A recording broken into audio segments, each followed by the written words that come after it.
So, my encouragement that I'm going to leave you with today is just stop reacting emotionally to a single day, to a single day's results, because it's another data point to be able to use and look into the future and say, okay, what do we need to do differently here? Shift your perspective to just focusing on data over drama. Change your mindset so you're like, okay, what does the data say? And be really pragmatic about that.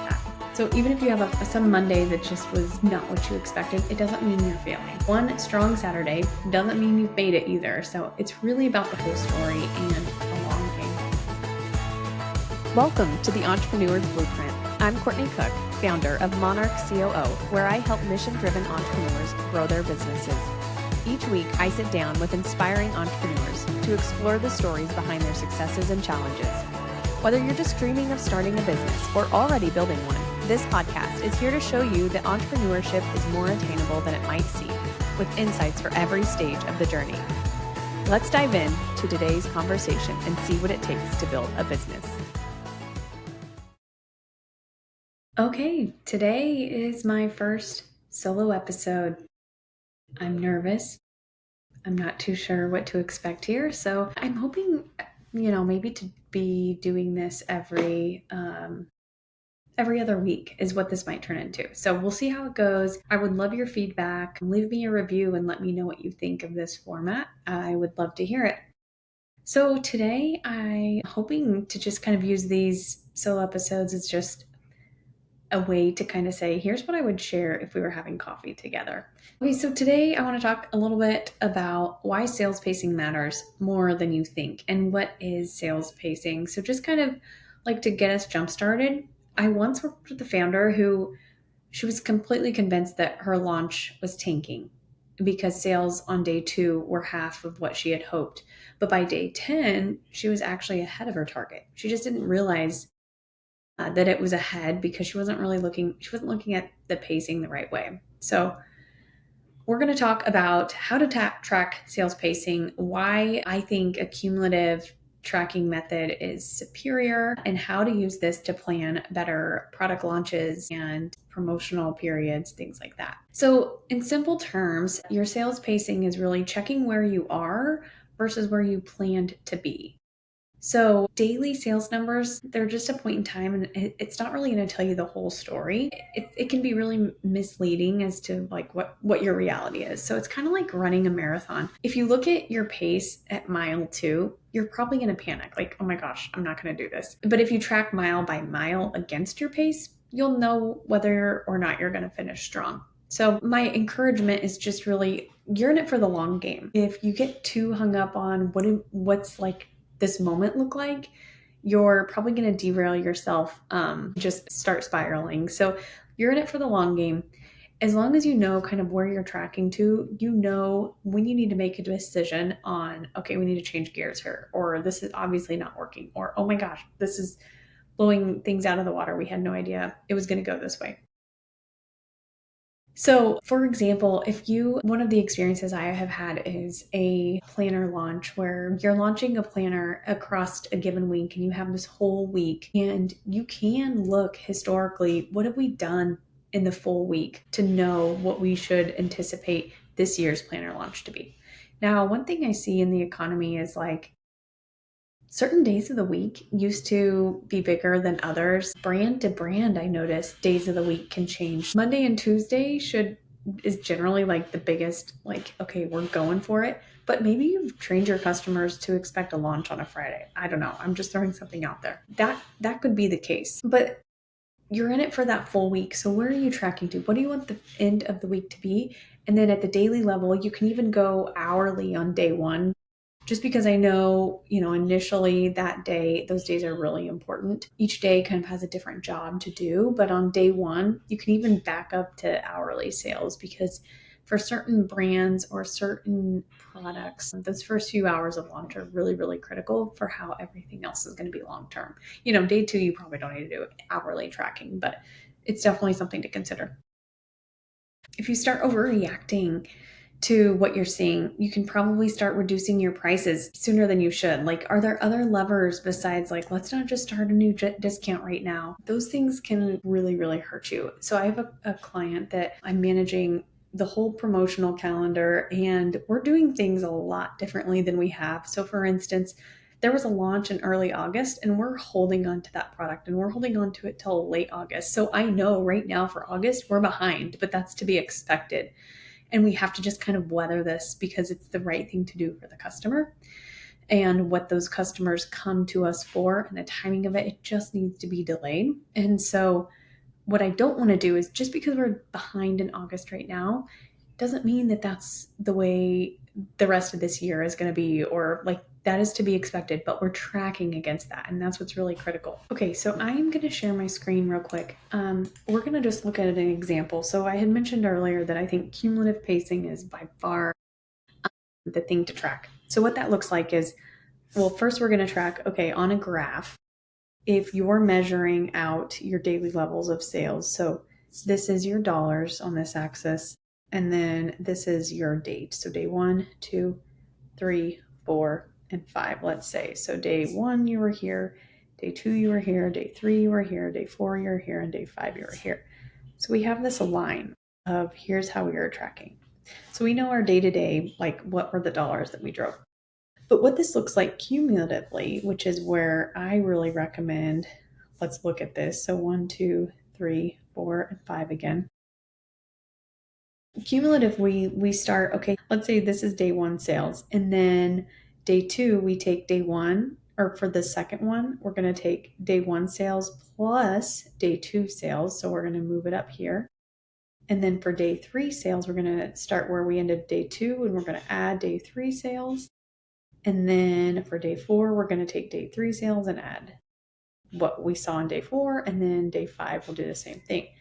So we can see the chart of how we're tracking. But what's really critical is that you add what was your sales last year. So if I'm saying, let's say before we had all this information, we said, okay, I'm going to make this dotted line, and this is where we saw last year's sales. So let's say this dotted line is last year's sales. What we can see is day 1, we were pretty close, and we created a large gap here. So we're looking at the distance between these two lines. And then day 2, we can see this was really the increase. Day 3, we really increased the spread. But then day 4, we see that things really slowed down. And day 5, we're about flat to last year.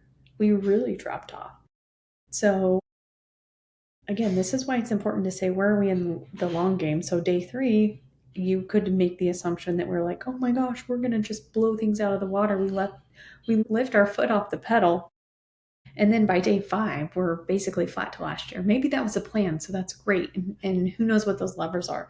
But this is just an example of cumulative pacing that I think is superior. And this is just really tracking your sales day to day. So I'm going to stop sharing my screen now. And if you weren't able to actually watch that, you can go watch these episodes on YouTube. You can also watch them on Spotify. But if you're just listening in, I highly recommend going out to the video to kind of understand what cumulative pacing actually is. So I guess I'm going to do my best to explain it in case you are just listening, but cumulative is your total sales stacked up over time. So like I said, once you hit day 1, when you move on to tracking day 2, you're going to take your day 1 sales plus day 2, and you're going to this chart is going to basically move up, up, and up, and up, rather than kind of having this, stair step day to day if you're just looking at total sales. So just for example, in a seasonal launch that I had helped manage, in the first 3 days, things were slower than expected. But when we looked at the cumulative curve against the prior year, we saw that we were actually on pace to beat our record based on what we expected for the further days, because the changes we were making in the later days in the week, we knew were going to make a bigger swing. And so the sales just came in later in the cycle.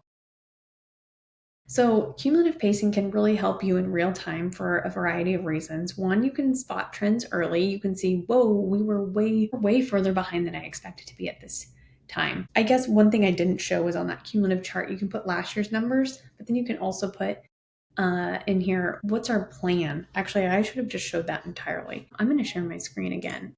I don't know why I didn't share that from the get-go. But let's do that one more time.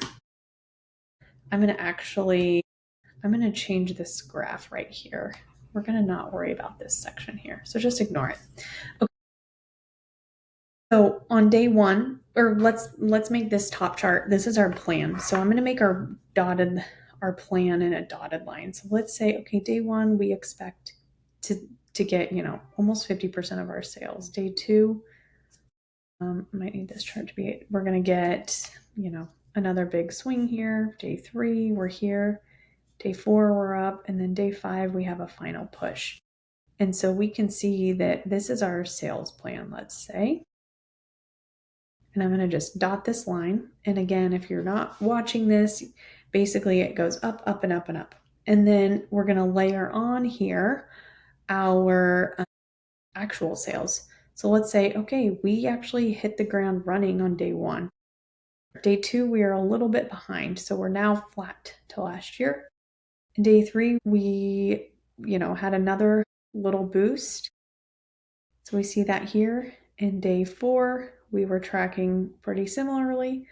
But then on day five, we just did not make the plan, the total plan on that final day. So then we would know, okay, we were actually ahead of the game on days 1, 2, 3, and 4, but whatever we planned for day 5 just didn't make that final big swing that we had hoped. So that's kind of the way you look at, here was our plan. So we can look at this versus last year, but we can also look at it versus our plan. So to that end, you also know, okay, if we were tracking really on point to where we were last year, and then all of a sudden on day 5 we just didn't, we know that that's where we really need to dig in and figure out what do we need to do differently next year. So you can know when to push marketing, you can know when to hold steady, you can know when you're planning for future launches, you can build those with confidence, knowing we know exactly what went wrong on what day and why. You can look at this from a dollars perspective, you can look at this from a units perspective, and I think both views are really, really helpful. So I'm going to give you some practical tips to take away. So number one is just start with a clear sales goal and break it down at the daily level or at the weekly level. Ideally, you have your full year baked out. So what is 2026? Start looking at what does 2026 need to look like on a daily basis.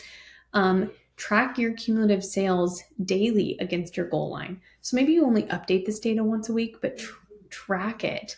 Look at what last week's sales were by day, and was that what you expected? So ask yourself, am I ahead? Am I behind? Or am I on pace?